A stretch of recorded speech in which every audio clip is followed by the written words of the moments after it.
غزہ منصوبہ فلسطینی ریاست کے قیام کی جانب قدم ہے یا اس منزل کو مزید دور کر دے گا؟ صدر ڈونلڈ ٹرمپ کا 20 نکاتی منصوبے کے حوالے سے ایک بڑا بنیادی سوال ہے۔ یقیناً غزہ میں 2 سال سے جاری جنگ کے خاتمے کا امکان ایک مثبت خبر ہے، لیکن اسے فلسطین کے مسئلے کا آخری حل نہیں قرار دیا جا سکتا۔ صدر ٹرمپ کے منصوبے کے تحت فلسطینیوں کی ایک عارضی ٹیکنوکریٹ حکومت تشکیل دی جائے گی جس کی نگرانی بین الاقوامی بورڈ آف پیس کرے گا۔ امریکی صدر خود اس بورڈ کے سربراہ ہوں گے۔ منصوبے کے چیدہ نکات کے مطابق غزہ کو غیر عسکری اور دہشت گردی سے پاک علاقہ قرار دیا جائے گا اور معاہدے پر فوری جنگ بندی اور اسرائیلی فوج کے انخلاء کا آغاز ہو جائے گا۔ ہتھیار ڈالنے والے حماس کے اراکین کو عام معافی دی جائے گی، جبکہ جانے والے اراکین کو محفوظ راستہ فراہم کیا جائے گا۔ معاہدے میں وعدہ کیا جا رہا ہے کہ کسی کو غزہ سے زبردستی بے دخل نہیں کیا جائے گا اور اسرائیل اس تباہ حال علاقے پہ قبضہ نہیں کرے گا۔ معاہدے کے تحت حماس اور دیگر عسکریت پسند گروہ حکومت میں شامل نہیں ہوں گے۔ اس معاہدے کا خیر مقدم پاکستان ہی نے نہیں بلکہ سعودی عرب، مصر، قطر، متحدہ عرب امارات، ترکیہ، اردن اور انڈونیشیا نے بھی کیا ہے۔ تجزیہ کاروں کا کہنا ہے کہ سعودی عرب، قطر اور جو امارات ہیں یعنی کہ UAE تعمیر نو کی مالی مدد اور سیکورٹی فراہم کرنے میں بڑا کلیدی کردار ادا کر سکتے ہیں۔ غزہ کی حفاظت ایک بین الاقوامی سیکورٹی فورس کرے گی۔ معاہدے کے دفاع میں کہا جا رہا ہے کہ ڈونلڈ ٹرمپ کیونکہ خود بین الاقوامی بورڈ کے سربراہ ہوں گے، اس لیے یہ اس بات کی ضمانت ہوگی کہ اسرائیل معاہدے پر عمل درآمد کرے۔ ویسے فلسطینی اتھارٹی PLO نے بھی اس منصوبے کا خیر مقدم کرتے ہوئے اس کی حمایت کا اعلان کیا ہے، لیکن ناقدین کا کہنا ہے کہ اسرائیل کے وعدے ناقابل اعتبار ہیں اور نہ ہی آپ امریکہ کے وعدے پہ اعتبار کر سکتے ہیں، جس کی تازہ ترین مثال وہ قطر پہ اسرائیلی حملہ تھا، وہ بھی حماس کی اس قیادت پر جو ان مذاکرات کے لیے آئی ہوئی تھی۔ حملے کے بعد اسرائیل کی معذرت کو صرف مصنوعی اشوہی قرار دیا جا سکتا ہے۔ ویسے پاکستانی قیادت ٹرمپ منصوبے کی حمایت میں پیش ہے۔ وزیراعظم پہلے رہنما تھے جنہوں نے اس کی حمایت کا اعلان کیا۔ آج نائب وزیر اعظم اسحاق ڈار نے پریس کانفرنس سے خطاب کرتے ہوئے کہا کہ غزہ کی اسپیشل فورس کے لیے انڈونیشیا نے 25,000 فوج بھیجنے کا وعدہ کیا ہے، جبکہ پاکستان اس بارے میں فیصلہ کرے گا۔ انہوں نے کہا کہ کچھ لوگ منصوبے پہ تنقید کر رہے ہیں، لیکن کیا وہ یہ چاہتے ہیں کہ غزہ میں خون بہتا رہے؟ اس اہم موضوع پہ بات کرنے کے لیے ہمارے ساتھ موجود ہیں سردار مسعود خان صاحب، آزاد کشمیر کے سابق صدر اور امریکہ، چین اور اقوام متحدہ میں پاکستان کے سابق سفیر۔ جناب مسعود صاحب، بہت شکریہ اپنا قیمتی وقت دینے کا۔ امن کا نیا فارمولہ کتنا حقیقت پسندانہ ہے؟ کیا امیدیں وابستہ کرنی چاہیے اس سے؟ 2 پہلو ہیں۔ ایک پہلو تو یہ ہے کہ یہ بڑی مشکل سے ہوا، بڑی محنت کے بعد ہوا، اور امریکہ آمادہ ہوا کہ اس قسم کا کوئی روڈ میپ جاری کرے اور اسرائیل کے اوپر اثر انداز ہو، کیونکہ اسرائیل جو تھا ابھی تک باغی تھا، امریکہ کی بات بھی نہیں سن رہا تھا۔ تو اس وجہ سے یہ ایک اس کا روشن پہلو ہے۔ دوسرا یہ ہے کہ آپ نے پوچھا ہے کہ کتنا ایک حقیقت پسندانہ ہے۔ اس میں لوگ یہ کہہ رہے ہیں کہ یہ ایک پریگمیٹک سولوشن ہے، کہ اس دلدل سے نکلنے کے لیے اس سے بہتر کوئی راستہ نہیں تھا، اور یہ بات بھی اپنی جگہ پہ درست ہے۔ یہ خوریزی روکنی تھی، قتل عام روکنا تھا، غزہ میں جو قیامت برپا تھی اس کو رکوانا بہت ضروری تھا۔ تو اس لیے یہ ہے کہ یہ تو مرحلہ طے ہو گیا۔ اب آگے جو ہے اس میں بہت سی ایسی جزیات ہیں، بہت سی تفصیلات ہیں جن کی کلیریفیکیشن کی ضرورت ہے۔ یہ خود جو ہے قطر کے وزیر اعظم نے بھی آج بیان جاری کیا ہے کہ یہ معاہدہ جو ہے اس کو ابھی تک فلیش آؤٹ کرنا ہے، اور اس میں بہت سی چیزیں جو ہے ابھی طے ہونی باقی ہیں۔ اس میں حماس کا رد عمل آنا بھی باقی ہے، اور اس کے علاوہ جو ہے کہ اس کو کیسے عمل درآمد کا پورا جو پروسیس ہے وہ کیسے آگے بڑھے گا۔ تو اس لیے یہ جو ہے اس میں بہت سی سوالات بہت ہیں۔ جی۔ مجھے بتائیے کہ جو ٹرمپ صاحب کی گفتگو ہو رہی تھی اسرائیلی وزیر اعظم کے ساتھ، جو وہ ایک پریس کانفرنس سے خطاب کر رہے تھے جس میں کچھ انہوں نے آؤٹ لائن دی تھی اس کی، کہ کہیں پر بھی ہے یہ جو منصوبہ ہے یا جو پلان ان کا ہے وہ فلسطینی ریاست کے قیام کی بات نہیں کرتا، بلکہ ٹرمپ صاحب نے بڑے واضح الفاظ میں کہا کہ فلشلی جو ہے کچھ اقوام نے یا ممالک نے جو ہے فلسطینی ریاست کو تسلیم کیا، انہوں نے غلطی کی ہے۔ تو وہ والا جو مسئلہ ہے کہ 2 ریاستی حل کا جو فارمولہ ہے اس کی طرف تو یہ نہ اشارہ کرتا ہے نہ کوئی بات کرتا ہے، کیا یہ صحیح وہ ہے؟ یہ بات صحیح ہے، اور اسرائیل نے بھی اور صدر نتن یاہو نے اس کے بارے میں سخت بیان دیا ہے۔ وہ نہ ریاست فلسطین کو تسلیم کر رہے ہیں، نہ پیلسٹینین اتھارٹی کو کر رہے ہیں۔ یہ جو منصوبہ ہے اس میں سے حماس کو اور فلسطین اتھارٹی کو لگتا ایسا ہے کہ منہا کر دیا جائے گا. اگرچہ محمود عباس صاحب نے جو فلسطین اتھارٹی اور ریاست فلسطین کے سربراہ ہیں، انہوں نے اس منصوبے کا، یہ جو ابھی جاری کیا گیا ہے، یہ جو پلان ہے، پیس پلان ہے، اس کی حمایت کی ہے اور اس کا خیر مقدم کیا ہے. اچھا، دوسرا یہ ہے کہ آج بھی ایک جو صورتحال ہے، آج بھی غزہ میں 45 لوگ مارے گئے ہیں، اور خود حماس نے بھی ایک حملہ کیا ہے. انہوں نے دعویٰ کیا کہ انہوں نے 2 ٹینک اڑا دیے ہیں. تو اس کا مطلب ہے جنگ جاری ہے. تو یہ غیر یقینی کیفیت جاری ہے. اور دیکھیے کہ اس میں کوئی اور جو ہے اس قسم کی رکاوٹیں نہ کھڑی ہو جائیں. اچھا، اس میں جس بےتابی کے ساتھ جو ہمارے کلیدی مسلم ممالک ہیں، پاکستان ہو گیا، سعودی عرب ہو گیا، ترکیہ ہو گیا، جو بڑے ممالک شمار ہوتے ہیں، وہ جس طرح سے جھپٹیں اس معاہدے کو ویلکم کرنے کے لیے، اس کو خوش آمدید کہنے کے لیے، یہاں پہ سوال یہ پیدا ہوتا ہے کہ کیا کوئی یہ نہیں کہہ رہا کہ آپ جا کے جنگ کرتے یا کوئی مطلب مسلح کوئی بات ہوتی، لیکن کیا انہوں نے اپنا معاشی ڈپلومیٹک وہ گزشتہ 2 برس میں صحیح طرح سے استعمال کیا کہ جی اسرائیل پہ دباؤ پڑتا ہے کہ وہ کوئی ایک کہتے ہیں جسٹ سلوشن کی طرف جاتا، وہ تو ہوتا ہوا نظر نہیں آیا. سعودی عرب نے استعمال کیا اپنے سفارتی ذرائع کے ساتھ. وہ جو ہے امریکہ کے ساتھ مکالمہ کرتا رہا، اور اس میں بہت سی شقیں جو موجود ہیں، جو سارے کا سارا جو پیس پلان آیا ہے، اس میں سعودی مطالبات کو تسلیم کیا گیا. مثال کے طور پر سیکیورٹی فورس کا ہے، یہ جو دوسری چیزیں جو ہیں، جو ایک ٹائم لائن دی جائے. لیکن جیسا کہ آپ کہا کہ اس میں کہیں ایک مقتدر خود مختار فلسطینی ریاست کا اشارہ نہیں ملتا.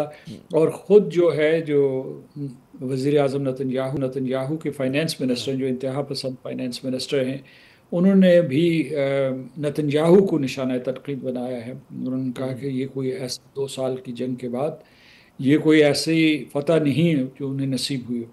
تو دونوں طرف جو ہے اختلاف پایا جاتا ہے. اچھا، ایک جو بڑا دلچسپ بات یہ کہ سیکیورٹی کی بات جو ہو رہی ہے، اور یہ خیال فلوٹ کیا گیا ہے کہ جی مسلم ممالک جو ہیں حفاظتی حصار وہاں پہ قائم کریں، وہاں پر وہ انشور کریں کہ جی کوئی عسکریت پسند گروہ نہ آئیں. تو اس کا مطلب یہ کہ اسرائیل کی حفاظت کی ذمہ داری ان فوجوں پہ تعینات وہ ہوگی، ذمہ داری ہوگی کہ جو وہاں پہ تعینات ہوں گی، یہ سمجھا جائے؟ نہیں، اس کے میں سمجھتا ہوں کہ جی میں یہ کہوں گا کہ وہ اس کا مطلب یہ ہے کہ وہ فلسطینیوں کی حفاظت کریں گے، یا فلسطین کی سلامتی کو یقینی بنائیں گے. اور اس میں عرب ممالک ہوں گے، اور یہ 4 پاکستانی ملک بھی شامل ہو سکتے ہیں. 4 بلکہ مطلب جو نان عرب ہیں، جس میں انڈونیشیا ہو گیا اور انڈونیشیا شامل ہیں. تو یہ اس میں شامل ہو سکتے ہیں. اور آپ نے یہ بھی ابھی تھوڑی دیر پہلے کہا تھا کہ یہ کیوں اتنے جوش خروش کے ساتھ والہانہ انداز میں اس کا خیر مقدم کر رہے ہیں. تو یہ ایک قسم کا جو پیس پروسیس شروع ہوئی تھی، خاص طور سے اقوام متحدہ کے اعلیٰ سطحی اجلاس کے دوران، تو یہ اس کے سٹیک ہولڈرز ہیں. انہوں نے، یہ جو 8 ممالک تھے، انہوں نے صدر ٹرمپ کے ساتھ لابی کیا تھا، اور انہیں آمادہ کیا تھا کہ وہ اپنی پوزیشن میں لچک پیدا کریں، اسرائیل کو منع کریں، اسرائیل کو پابند کریں کہ وہ جنگ ختم کرے، اور اس کے بعد ہاسٹیجز اور پرزنرز کا تبادلہ ہو. تو یہ بھی ایک جو ہے یہ قدم اٹھایا جائے گا. تو اس لیے یہ جو ہے، اس وجہ سے یہ ممالک جو ہے یہ سٹیک ہولڈرز بن چکے ہیں. جی بالکل، آپ نے درست کہا کہ جی فلسطینیوں کی حفاظت ہوگی، لیکن ساتھ ساتھ دوسرا کام بھی ہو جائے گا. مطلب ایسا تو نہیں ہوگا کہ حملہ تو نہیں کریں گے جا کے اسرائیل کے اوپر. اسرائیل اگر کچھ کرتے تو ایک کہتے ہیں نا سیفٹی وال کریٹ کر دیں گے دونوں کے درمیان، دونوں وارنگ فیکشنز کے درمیان. یہی تاثر جا رہا ہے نا. دیکھیے 3 چیزیں ہوتی ہیں. پیس میکنگ، جو صدر ٹرمپ نے کرنے کی کوشش کی ہے. دوسرا ہوتا ہے پیس میکنگ یا پیس کیپنگ، معاف کیجیے گا، پیس کیپنگ، جو سیکیورٹی فورس ہے وہ کرے گی، یعنی کہ امن و امان اور سلامتی اور استحکام کو برقرار رکھنے کی کوشش کرے گی. اور تیسرا ہے پیس بلڈنگ، اور وہ فریضہ امریکہ نے اپنے کاندھوں پہ لیا ہے، اور ان کے معاون ہوں گے former prime minister of the United kingdom. اچھا، ٹونی بلیئر خود ایک متنازع کردار ہیں اور عراق کی جنگ کے حوالے سے. اور ایک لوگ اور یہ بھی ناقدین سوال کریں کہ جی کیا ضمانت ہے کہ اسرائیل جو اس معاہدے پہ عمل درآمد کرے گا. ٹھیک ہے، بعض کہتے ہیں جی امریکہ کیونکہ وہ ہے صدر ٹرمپ اس کی سربراہی کر رہے ہیں، لیکن خود سوالیہ نشان ہے نا کہ قطر پہ حملہ ہوا تمام تر ضمانتوں کے باوجود. جی دیکھیے یہ اس کی کوئی ضمانت نہیں دے سکتا. اس میں جو ایک پہلو ہے جو ابھی توجہ طلب ہے وہ یہ ہے کہ یہ فلسطینیوں کو ان کا حق خود ارادیت نہیں دے رہے یا اسے تسلیم نہیں کیا گیا. اور دوسرے یہ ہے کہ جو یہ انٹرم سیٹ اپ بنے گا اس میں فلسطینیوں کی براہ راست جمہوری طریقے سے کوئی نمائندگی نہیں ہوگی. ان کی جو کونسل بنے گی یا جو بھی بورڈ بنے گا اس میں جو فلسطینی ہوں گے ان کو بھی اس پلان کے مطابق لگتا ہے کہ خود امریکی یا ٹونی بلیئر جو ہے ان کو متعین کریں گے. تو اس سے بھی جو ہے رد عمل آ رہا ہے، غزہ سے آ رہا ہے. جیسا کہ میں نے کہا کہ حماس نے تو حملہ کر دیا، اور دوسرے یہ کہ تجویز یہ ہے جی کہ غزہ کو بھی غیر مسلح کر دیا جائے، مطلب غزہ سے حماس کو غیر مسلح کر دیا جائے اور اسے گورنر سے فارغ کر دیا جائے، اور جو مقبوضہ فلسطین ہے اس میں سے پیلسٹینین اتھارٹی کو اریز کر دیا جائے. یعنی کچھ ایسے لگ رہا ہے، آثار ایسے لگ رہے ہیں. تو ایک نئی قیادت وہاں وجود میں آئے جو امریکہ کی تابع ہو اور اسرائیل کے ساتھ متصادم نہ ہو. ہینڈ پک. اچھا اس میں یہ ٹونی بلیئر کا نام کہاں سے آ گیا؟ وہ کیوں اتنے ضروری ہو گئے کہ ایک متنازع کردار ہے اور ان کی کیا اہمیت ہوگی، وہ کیا کردار ادا کر سکتے ہیں، کیا توقعات ہیں؟ جب وہ وزیر اعظم کے عہدے سے فارغ ہوئے تھے تو اس کے بعد جو ہے وہ مڈل ایسٹ کے لیے اقوام متحدہ کے نمائندہ خصوصی تھے اور خصوصی انوائے تھے.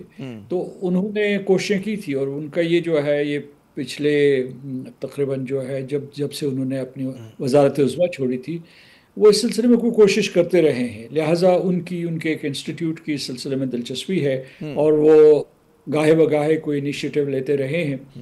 لیکن اصل میں اس کی ساری دنیا کی اس طرف توجہ چلی گئی، خاص طور پہ اہل عرب کی اور اہل فلسطین کی، کہ برطانیہ ہی تو ایسی فورس تھی، ایسا ملک تھا، ایسی اس وقت ایمپائر تھی جس نے یہ مسئلہ کھڑا کیا بالفور کنونشن.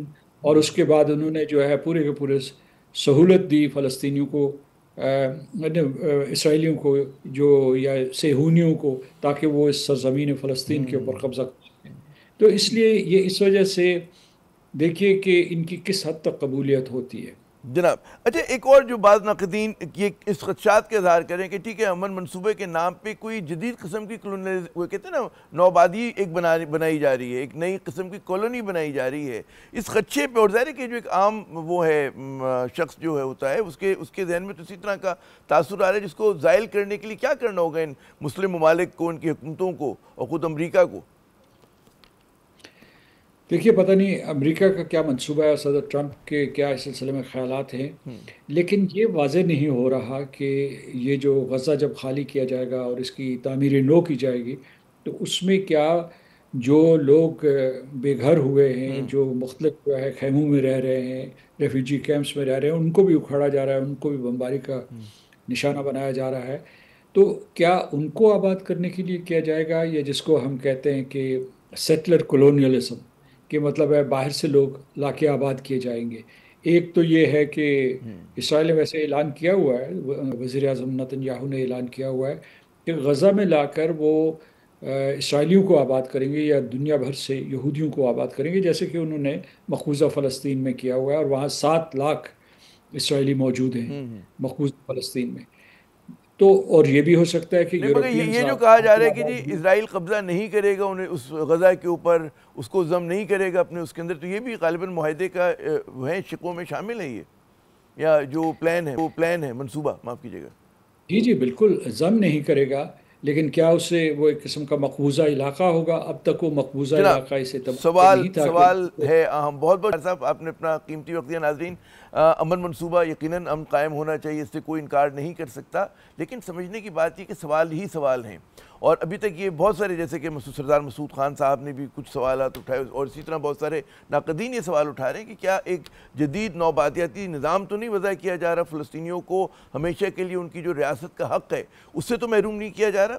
ہم یہاں پہ ایک وقفہ لیتے ہیں، وقفے کے بعد جب ہم دوبارہ حاضر ہوں گے تو ہم دیکھ رہے ہیں کہ پاکستان میں چپکلش چل رہی ہے حکمراں اتحاد کی 2 بڑے اہم ترین اتحادیوں میں، پاکستان پیپلز پارٹی بمقابلہ نون لیگ، جو مریم نواز صاحب ہیں وزیر اعلیٰ پنجاب، وہ بڑا کہتے ہیں نا سخت طریقے سے تنقید کر رہی ہیں پیپلز پارٹی کو وہ اپنی طرف سے آئینہ دکھا رہی ہیں, حکومت سندھ پہ تنقید کر رہی ہیں کہ ان کا کوئی پرفارمنس جو تھی اتنی اچھی نہیں رہی ہے, اور وہ پنجاب کی جب وہ کہتے ہیں بھلائی کے لیے کام کر رہی ہیں تو اس کے اوپر جو ہے پیپلز پارٹی اعتراض کرتی ہے. اور ظاہر ہے کہ آپ کو پتہ ہی ہے کہ معاملہ شروع ہوا تھا بے نظیر انکم سپورٹ پروگرام کے تحت سیلاب زدگان کو مدد دینی ہے یا کسی اور طریقے سے دینی, جس کو مریم نواز صاحبہ نے رد کر دیا تھا. تو اس اہم موضوع پہ ہم بات کریں گے, لیکن وقفے کے بعد ہمارے ساتھ رہیے گا. نون لیگ اور پاکستان پیپلز پارٹی میں اختلافات چائے کی پیالی میں طوفان ہیں, یا پھر یہ دونوں اتحادی جماعتوں کے درمیان کسی بڑی خلیج کا سبب بن سکتے ہیں؟ یہ سوال بھی قومی سیاست کے اہم سوالات میں سے ایک ہے. مسئلہ شروع ہوا تھا سیلاب زدگان کی مدد کیسے کی جائے, خصوصاً پنجاب میں. پاکستان پیپلز پارٹی کا اصرار تھا کہ امدادی رقوم جو ہیں وہ بے نظیر انکم سپورٹ پروگرام کے تحت تقسیم ہوں, جبکہ حکومت پنجاب اپنی امدادی سرگرمیوں پر نون لیگ اور شریف خاندان کی مہر کو ثبت کرنا چاہ رہی ہے. پاکستان پیپلز پارٹی کی امدادی رقوم کی تقسیم کے طریقہ کار کے فارمولے کو نون لیگ نے رد کر دیا, اور بات ہلکے پھلکے بیانات سے ہوتی ہوئی سنجیدہ قسم کے الزامات اور جوابی الزامات پر آ گئی. نون لیگ نے بی آئی ایس پی کے اعداد و شمار اور اس کی شفافیت پہ سوالیہ نشان کھڑے کر دیے. پیپلز پارٹی کی تنقید کے جواب میں وزیر اعلیٰ پنجاب بھی کھل کر جو ہے میدان میں آ گئیں, اور بحث کا دائرہ کار جو ہے وہ بڑھ گیا. اب یوں محسوس ہو رہا ہے کہ بات سندھ بمقابلہ پنجاب کی ہو رہی ہے. آج مریم نواز صاحبہ کا لہجہ قدرے دھیما تھا, مگر انہوں نے کہا کہ جس کو سڑکیں اور سستی روٹی نہیں ملتی وہ اپنے حکمران سے سوال کریں. حکمران کا کام ٹھنڈے دفاتر میں بیٹھنا نہیں. پنجاب واحد صوبہ ہے جہاں آٹا اور روٹی سستی ہے. گزشتہ روز اپنی دھواں دھار تقریر میں انہوں نے کہا تھا کہ وہ پنجاب اور پنجاب کے عوام پر کسی صورت تنقید جو ہے برداشت نہیں کریں گی. انہوں نے کہا تھا کہ اگر پاکستان پیپلز پارٹی سندھ میں کوئی کام کرے تو انہیں خوشی ہوگی, لیکن کچھ کام کریں بھی تو. انہوں نے یہ بھی سوال کیا تھا کہ این ایف سی میں چاروں صوبوں کو ایک جیسے پیسے ملتے ہیں, آپ پیسے کہاں لگاتے ہیں؟ آپ کے پاس ہر چیز کا حل جو ہے وہ کشکول لے کر کھڑے ہو جانا کیوں ہے؟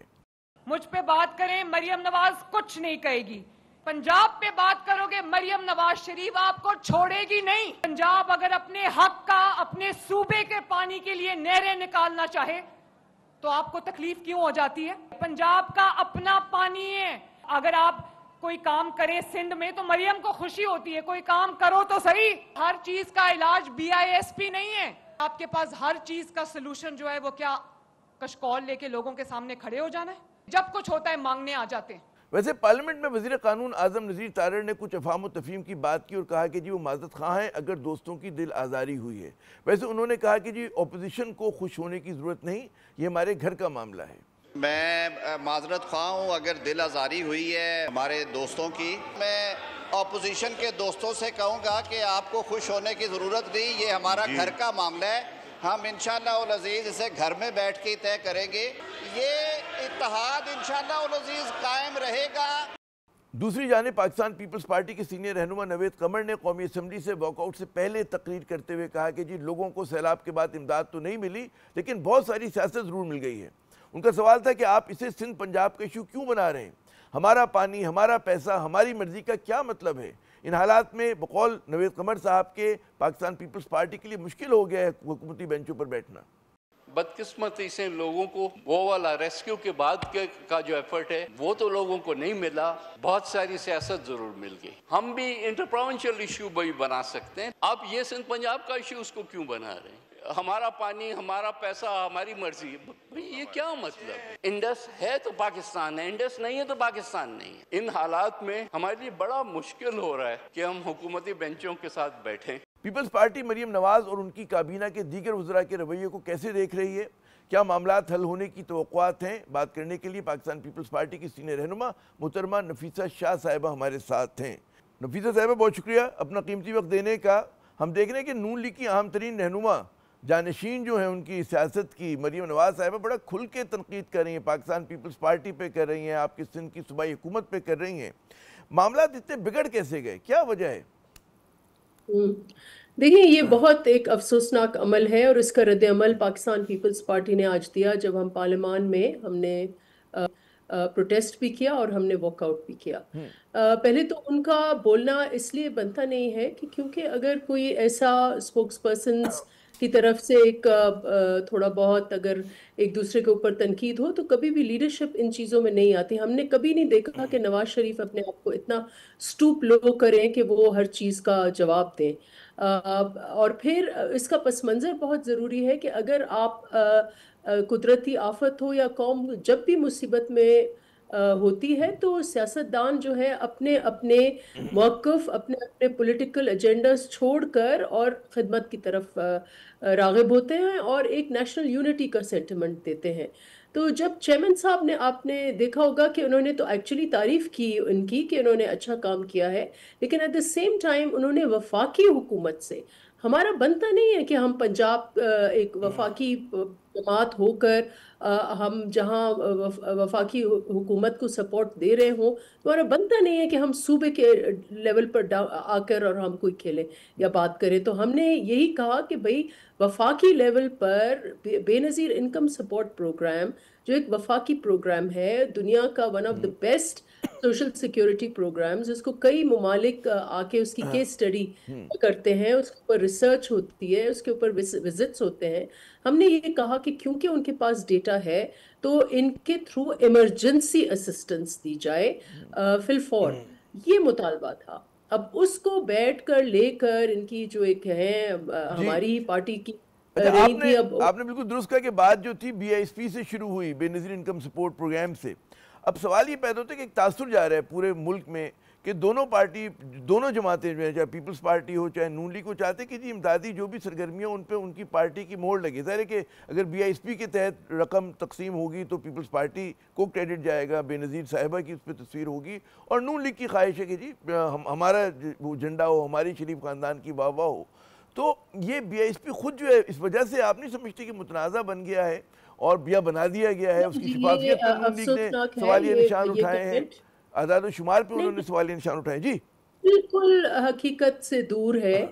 آپ یہ کہہ رہے ہیں کہ وہ پروگرام جس سے 90 لاکھ خواتین ملک میں ہر کونے میں بسنے والے خاندان مستفید ہو رہے ہیں, وہ متنازع پروگرام ہے.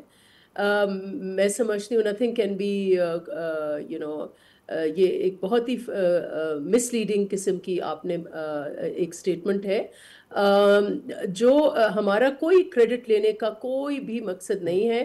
ہم چاہتے ہیں کہ پنجاب حکومت جو ہے جو اتنے ان کے پاس وسائل ہیں ان وسائل سے زیادہ ہو کر اور لوگوں کو کی خدمت کرے.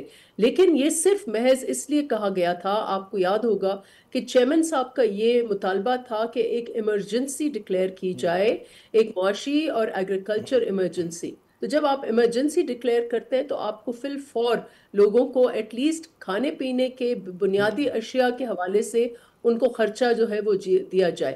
اس کا ہرگز یہ مطلب نہیں ہے کہ ہم نہیں چاہتے کہ پنجاب حکومت جو ہے وہ وہاں لوگوں کی خدمت کرے, بالکل کرے. آپ نے کہا کہ جی متنازع اس لیے کہا میں نے اپنے جملے میں کہ ایک تو نون لیگ نے خود اعداد و شمار پہ اس کے سوالیہ نشان کھڑے کیے ہیں, پھر ہمارے بہت سارے جو ماہر معیشت ہے جن کا سیاست سے کوئی لینا دینا نہیں, وہ یہ سوال کر رہے ہیں کہ جناب اس سے کوئی مطلب غربت میں کمی نہیں ہو رہی ہے, اور 716 ارب کا میرے خیال میں بجٹ رکھا گیا ہے, 716 بہت بڑی رقم ہے, اس کی جگہ ایسا کوئی پروگرام ہونا چاہیے کہ لوگ اپنے پیروں پہ کھڑے ہو جائیں, نہ کہ چند ہزار روپے جو ہیں خاندانوں میں بانٹ دیے جائیں, اس کے کوئی مطلب ہے کہ اینڈ نہ ہو, اس کا مطلب ہے مسلسل کئی برس تک خاندانوں کو مل رہے ہیں, بجائے اس کے کہ کوشش کی جائے کہ ان کو نکالا جائے پاورٹی سے. جی دیکھیں, یہ غربت ختم کرنے کا یہ سوشل سیکیورٹی یا ہم کہتے ہیں سوشل سیفٹی نیٹ ہے, کہ وہ لوگ جو اس ملک کے جو مختلف اوقات میں جو سٹیبلائزیشن پروگرامز ہیں اس کے نتیجے میں جو غربت بڑھتی جا رہی ہے, اس کے نتیجے میں یہ ایک بنیادی بیسک انکم سپورٹ پروگرام ہے. اور دنیا بھر کے سوشل سیکیورٹی پروگرامز ایسے نہیں ہوتے کہ اس میں کوئی گریجویشن ہو, نہ کہ یہ کوئی ایسا پروگرام ہے جس سے غربت بالکل ختم ہوتی ہے. غربت اس وقت ختم ہوگی جب آپ کی معاشی پالیسی درست ہوں گی. اچھا, اس میں ظاہر بی ایس پی پہ انشاءاللہ کبھی میں چاہوں گا کہ تفصیل سے صرف اسی ایشو پہ فوکس کر کے بات کریں, کیونکہ جو ہم نے سندھ سے بھی کچھ لوگوں سے بات ہوئی ہے, ہماری اور لوگوں سے بھی بات ہوئی ہے, کہ آپ برطانیہ کی مثالیں اگر وہاں یونیورسل کریڈٹ دیتے ہیں تو وہ مانیٹر کرتے ہیں, جی 4 مہینے 6 مہینے بعد کسی کو اپنے پیروں پہ کھڑا ہونا ہے, وہ چیک کرتے رہتے ہیں. یہی تصور جو ہے امریکہ کا بھی ہے. لیکن چلیں پھر کبھی اس پہ بات کرتے ہیں, لوگ یہ بھی الزام لگاتے ہیں کہ بعض 13,000 روپے پہ آپ کیسے لوگوں کو کھڑا کریں گے؟ میں چاہوں گا جو مریم صاحبہ نے کہا, میں بھی ان کو دیکھ رہا تھا, وہ کہا جی NFC سے سب کو پیسے ملتے ہیں, ہمارے پیسے پنجاب کی ترقی میں نظر آتے ہیں, چکا چوند ہو جاتا ہے, لاہور اچھا ہو جاتا ہے, باقی شہر بہتر ہوتے ہیں, لیکن سندھ کا پیسہ کہاں جاتا ہے. وہ اس نہج کی تقریر کری اور بھی انہوں نے بہت ساری باتیں کی ہیں. آپ کے علم میں ہوگا کس طرح سے آپ رسپونڈ کریں گی؟ دیکھیں مجھے تو ہنسی آ رہی ہے. کارکردگی پہلی بات تو یہ ہے کہ میں اس بحث میں نہیں جانا چاہ رہی.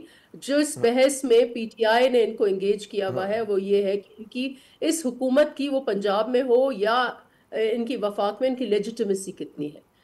جب وہ ہمیں ڈیٹا بتاتے ہیں کبھی کبھی پرائیویٹ اس میں, تو ہم تو حیرت رہ جاتے ہیں کہ یہ اس حکومت کی لیجیٹمیسی ہے بھی یا نہیں ہے, جو پنجاب میں ہو یا جو وفاق میں ہو. سندھ حکومت نے, میں بتاتی ہوں نا, ان کو اس لیے نظر نہیں آئے گا کہ جہاں تک چھوٹے صوبے ہیں تو ان کو چھوٹے صوبے کے نہ تکالیف نظر آتی ہیں نہ ان کے کام نظر آتے ہیں.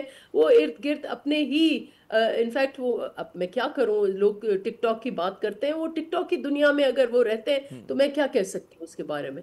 لیکن 20 لاکھ گھر, آپ مجھے بتائیں دنیا میں مجھے کوئی ایسا اگزامپل دیں جہاں 20 لاکھ گھر بن رہے ہوں. یہ جو تنقید ہوتی ہے وہ یہ کہ جی جیسے لاہور ہے, لاہور اور کراچی کا موازنہ کیا جاتا ہے. لاہور جو ظاہر ہے کہ ترقی کی دوڑ میں بہت آپ کو آگے نظر آتا ہے. کبھی کراچی بہتر ہوا کرتا تھا, آج اس کا انفراسٹرکچر بالکل برباد ہو گیا ہے, اور لوگ کہتے ہیں جی موسٹ انلیویبل سٹی ہے. عامر, ایک آپ پرومس کریں مجھ سے جی کہ آپ گزشتہ 10 سال کا وفاقی بجٹ اور ADP سکیمز لے کر, صرف آپ دیکھیں گے کہ اس ADP سکیمز میں لاہور یا یہ جو ان کے فیوریٹ اضلاع ہیں جو نارتھ میں ہیں, میں صوبوں کا نام نہیں لوں گی, پھر مجھے کہیں گے کہ آپ صوبائیت کی بات کر رہے ہیں, لیکن آپ یہ دیکھیں کہ وفاقی بجٹ جو ہے وہ کس صوبے میں کتنا جاتا ہے. ہر وفاقی ادارہ, اور چھوڑ دیں آپ نیشنل جو NHA سے آپ پوچھیں کہ آپ نے موٹر ویز جو ہیں ان 8, 10, 15 سالوں میں موٹر ویز جو ہیں وہ پنجاب میں کتنے بنائے, سندھ میں کتنے بنائے, بلوچستان میں کتنے بنائے, KP میں کتنے بنائے. یہ مجھ سے آپ نہ پوچھیں. آپ کی وفاقی جماعت ہے اتنا بڑا, مطلب آپ نے بالکل درست فرمایا کہ پہلی جو موٹر وے بنی تھی لاہور اور اسلام آباد کے درمیان بنی تھی, ورنہ لوگ کہتے ہیں نا پوائنٹ A سے شروع ہوتی ہے موٹر وے, بننا پورٹ سٹی کی طرف سے چاہیے تھا اور پھر آگے جانی چاہیے تھی. تو آپ کی وفاقی جماعت ہے, آپ لوگ کیوں اس کے اوپر جو ہے, جب تک انہوں نے تنقید نہیں کی آپ لوگوں نے یہ چیزیں کیوں نہیں اٹھاتے؟ ہم تو بہت کم دیکھتے ہیں پاکستان پیپلز پارٹی کو کہ جم کر جو ہے ان چیزوں پہ. میڈیا کا کام ہے کہ آپ ان کو اٹھائیں. ہم نے کتنی دفعہ واک آؤٹ کیا ہے. آپ صرف یہ پوچھیں, فار انسٹنس PIA کا ہیڈ کوارٹر انہوں نے کیسے شفٹ کر لیا اگینسٹ دا لا. PIA کا ہیڈ کوارٹر جو ہے وہ کراچی ہے. میرا سوال ہے کہ آپ لوگ اس نظام کو, بھئی PDM 1 کی گورنمنٹ میں آپ لوگ تھے, اس حکومت کی چلے نا, اگر آپ حمایت نہ کریں تو پیپلز پارٹی کا لیوریج کہاں گیا, آپ کی پولیٹکس کہاں گئی کہ جب آپ ان چیزوں کو آپ یہ نہ کر سکے کہ جی PIA جو ہے وہ کراچی میں رہے, اس کا ہیڈ کوارٹر اسلام آباد میں چلا گیا. تو یہ تو تنقید تو آپ لوگوں پہ بھی بنتی ہے نا, اتنی ہی بنتی ہے نفیسہ صاحبہ. نہیں دیکھیں, کچھ حد تک آپ جو کہہ رہے ہیں اس میں صرف آپ یہ کہہ سکتے ہیں کہ اس وقت ہم نے حکومت کو سٹیبلائزیشن, لارجر نیشنل انٹرسٹ, لیکن جہاں پر ہمارے موقف کی بات ہے ہم ڈٹے بھی رہتے ہیں. اور ہم نے فار انسٹنس جو موٹر وے ہے اس کے اوپر ہم نے احتجاج کیا ہے, ہم نے کہا کہ ہم بجٹ نہیں پاس کریں گے جب تک آپ سندھ کا موٹر وے جو ہے اپروو نہیں کریں گے. تو ہم نے یہ بات کی اور ہم اس موقف پر رہے, اور پھر انہوں نے اس کو اچھا, آخری 2 سوال, بیکاز ہمارا وہ ذرا ہم نے اوور شوٹ کر دیا اپنے سیگمنٹ کو. مجھے یہ بتائیے گا کہ آپ نے بھی تذکرہ کیا کہ PTI جو ہے وہ جس طرح کا شور مچا رہی ہے کہ جی پنجاب میں کتنے فراڈ الیکشنز ہوئے, اور یہی کچھ اگر میں پیپلز پارٹی کے پنجاب کی لیڈرشپ سے بات کرتا ہوں وہ بھی مطلب یہی بات کرتے ہیں. تو کیوں آپ ایک مطلب فراڈلنٹ الیکشن کے تحت بقول آپ لوگوں کے اور حزب اختلاف کے اس میں لوگ الیکٹ ہو کر آئے, کیوں آپ لوگ جو ہیں ڈیموکریسی کا ساتھ نہیں دے رہے, کیوں آپ لوگ جو ہیں مطلب انصاف کی بات نہیں کرے کہ جی یہ چیز جو غلط ہے وہ غلط ہے؟ تو یہ یہاں پر پیپلز پارٹی سے تو لوگ توقع کرتے ہیں اس بات کی. جی کئی دفعہ اس پہ ایکسپلین کیا ہمارے چیئرمین صاحب نے کہ اصل آفر ہوئی PTI کو کہ کیونکہ نمبرز ان کے سب سے زیادہ تھے کہ PTI اٹھ کر آپ حکومت بنائے. PTI نے بالکل ریفیوز کیا کہ وہ حکومت نہیں بنائیں گے. نون جو ہے اٹھ کھڑی ہوئی کہ ہم بناتے ہیں, کیونکہ وہ پھر سیکنڈ لارجسٹ پارٹی تھی, اس کا رائٹ تھا, صرف اور صرف اس لیے. لیکن بات تو الیکشنز کی, وہ جو الیکشنز ہوئے اس میں تو نون لیگ مطلب ہے 17 سیٹیں, اس پہ الزام ہے کہ جی 17 سے زیادہ سیٹیں جیتی نہیں ہیں, باقی جو ہیں ادھر ادھر سے آئی ہیں. ہم نے بھی یہی بات سنی ہے, لیکن جیسی تیسی جو ان کے نمبرز ہیں وہ صحیح ہے یا غلط ہے, جب دوسرے دن ہم اٹھے تو اس وقت وہ سیکنڈ لارجسٹ پارٹی تھی. اب وہ تو کورٹ پروف کریں گے پی ٹی آئی کا اگر موقف لیں تو وہ تو 17 سیٹیں ہیں. لیکن میرا آخری سوال اگر چھوٹا سا اس کا جواب مل جائے کہ کس حد تک پیپلز پارٹی جائے گی اس معاملے پہ؟ جس طرح سے نون لیگ آپ لوگوں پہ تنقید کر رہے ہیں، بالکل لحاظ نہیں کر رہے، آپ لوگ کیا کر سکتے ہیں؟ مطلب بینچوں پہ بیٹھے رہیں گے اسی طرح؟ میں یہ بار بار کہتی ہوں کہ سیاست میں جو ہے it is art of the possible, اور یہ ہمیں بالکل فار گرانٹیڈ نہ لیں. کئی ساری ایسی چیزیں ہیں جس میں ہم بالکل مطمئن نہیں ہیں حکومت کی پالیسیاں سے، بالخصوص جو کسانوں کو انہوں نے برباد کر کے رکھ دیا ہے، جو انہوں نے ہمارے کئی وفاقی اداروں کو تباہ کر دیا ہے، یوٹیلیٹی سٹورز ہو، وہ پیسکو ہو، کئی سارے ایشوز ہیں. پینشنز کے اوپر کافی ہمارے ڈیبیٹ ہے، زراعت میں ہمارا ہے، سوشل سیکیورٹی میں ہمارے کافی ایشوز ہیں، پالیسی ایشوز ہیں. تو آپ کا پیغام یہ کہ جی گرانٹیڈ نہیں لینا چاہیے. اٹ از کوائٹ پاسبل کہ پیپلز پارٹی جو ہے وہ اپنا رستہ جو ہے وہ عوام کو کے تحفظات دے کر. خود پنجاب کے لوگ ان سے تنگ ہیں. آپ پنجاب کے لوگوں سے مائک لے کر اور سروے کریں کہ یہ خوش ہیں یہ ٹک ٹاک گورنمنٹ سے، ان سے پوچھیں کہ یہ زیادہ جو کہتی ہیں کہ ادھر کوئی نہیں آئے. اور میرا ایک اور بات عامر صاحب، میں یہ بات کرنا چاہتی ہوں کہ یہ جو انہوں نے کہا یہ بہت ہی افسوسناک قابل مذمت بات ہے کہ یہ میرا پانی ہے، یہ میرے حصے کا پانی ہے، جو میں کہوں وہ اس پانی کے ساتھ میں کروں. یہ کس قسم کی فحش گفتگو ہو رہی ہے؟ بہت بہت شکریہ. unacceptable and will not tolerate this kind of gross conversation جو یہ کر رہے ہیں. بہت بہت شکریہ نفیسہ صاحبہ، آپ نے اپنا قیمتی وقت دیا. ناظرین، آپ نے پارٹی کی سینئر رہنما نفیسہ شاہ صاحبہ کی گفتگو سنی. انہوں نے کہا جی یہ ٹک ٹاک گورنمنٹ ہے اور پیپلز پارٹی کو گرانٹیڈ نہیں لینا چاہیے. یہاں پہ ایک ہم مختصر وقفہ لیتے ہیں، ہمارے ساتھ رہیے.